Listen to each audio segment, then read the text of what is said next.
Assalamualaikum warahmatullahi wabarakatuh. Apa kabar anak-anak Indonesia yang hebat? Jumpa kembali dengan Pak Guru, dan pada pertemuan kali ini, kita akan membahas tentang organ pencernaan manusia.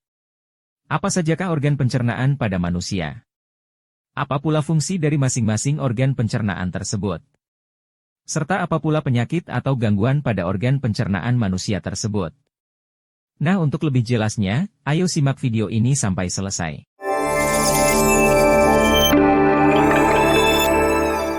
Anak-anakku sekalian yang Pak Guru banggakan, salah satu ciri makhluk hidup lainnya adalah butuh makan, dan salah satu tujuan makhluk hidup makan adalah untuk dapat mempertahankan kelangsungan hidupnya, memperoleh energi untuk berbagai aktivitas dan lainnya. Nah anak-anak, bagaimanakah makanan tersebut dapat menghasilkan energi bagi tubuh kita? Berikut ini akan kita bahas tentang cara kerja organ-organ pencernaan pada tubuh kita. Organ-organ pencernaan pada tubuh kita diantaranya adalah mulut, kerongkongan, lambung, usus halus, usus besar, dan anus. Semua organ tersebut mempunyai tugas masing-masing yang saling mendukung satu dengan lainnya. Secara keseluruhan fungsi dari organ-organ tersebut adalah menghaluskan atau menghancurkan makanan, menyerap sari-sari makanan, dan mengeluarkan sisa-sisa pencernaan yang sudah tidak dibutuhkan tubuh. Anak-anakku sekalian, organ pencernaan yang pertama adalah mulut. Di dalam mulut terjadi pencernaan secara kimiawi dan juga terjadi pencernaan secara mekanis. Pencernaan secara kimiawi artinya, yaitu pencernaan yang dilakukan oleh enzim-enzim pencernaan. Sedangkan pencernaan secara mekanis artinya pencernaan yang dilakukan oleh organ pencernaan untuk menghaluskan makanan. Di dalam mulut pencernaan secara kimiawi dilakukan oleh enzim tialin, yang dapat mengubah karbohidrat menjadi zat gula. Sedangkan pencernaan mekanis dilakukan oleh gigi dengan memotong, mengunyah, dan menghaluskan makanan sebelum ditelan. Beberapa jenis gigi juga mempunyai fungsi yang berbeda. Gigi seri untuk memotong makanan, gigi taring untuk merobek makanan, gigi geraham untuk mengunyah dan menghaluskan makanan. Lidah berfungsi untuk mengatur makanan di dalam mulut. Dan saat mengunyah enzim tialin bercampur dengan makanan yang dikunyah tersebut. Setelah makanan selesai dikunyah di dalam mulut, lalu makanan ditelan masuk ke kerongkongan. Gerakan kerongkongan saat menelan makanan dengan menekan dan mendorong ini disebut gerakan peristaltik. Setelah melewati kerongkongan, selanjutnya makanan masuk ke dalam lambung. Di dalam lambung makanan akan diasamkan oleh asam lambung dan kembali dihaluskan sehingga menjadi seperti bubur yang disebut kim.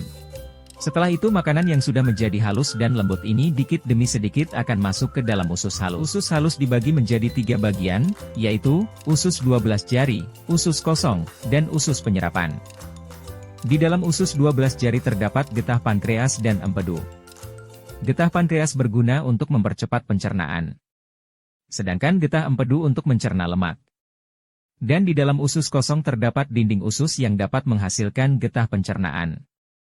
Dan di dalam usus penyerapan sari-sari makanan akan diserap oleh vili-vili yang mengandung pembuluh darah. Dan sisanya yang berupa ampas atau tinja akan disalurkan ke usus besar. Usus besar terbagi menjadi 3 bagian, yaitu usus besar naik, usus besar melintang, dan usus besar turun. Di dalam usus besar, sisa-sisa pencernaan tadi akan mengalami pembusukan, dan kembali diserap air dan mineralnya. Proses ini terjadi dengan bantuan bakteri Escherichia coli, yang kemudian dikeluarkan melalui anus. Anus merupakan tahap akhir dari pencernaan. Di dalam anus terdapat otot yang dapat menahan fases atau tinja agar tidak keluar dari rektum jika belum saatnya. Otot tersebut juga mencegah kita agar tidak buang air besar secara spontan saat kita tidur. Anak-anakku sekalian, semua organ pencernaan tersebut bisa saja terkena gangguan atau penyakit. Mulut dan lidah misalnya, bisa terkena sariawan dan gigi bisa terkena sakit gigi. Radang usus buntu dapat menyerang bagian usus buntu. Ambeien dapat menyerang pada anus. Penyakit lainnya yang berkaitan dengan pencernaan adalah diare, muntaber, tifus, dan lain-lain. Lalu bagaimanakah cara menjaga kesehatan organ pencernaan kita? Di antaranya adalah dengan mencuci tangan sebelum makan. Menjaga kebersihan makanan dan alat-alat yang digunakan seperti piring dan sendok. Menjaga kebersihan gigi.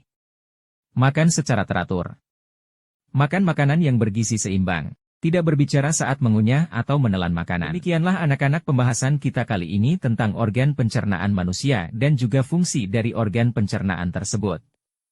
Semoga dapat menambah pengetahuan dan wawasan kita. serta dapat meningkatkan pemahaman kalian terhadap berbagai ilmu pengetahuan untuk meningkatkan prestasi belajar kalian semua.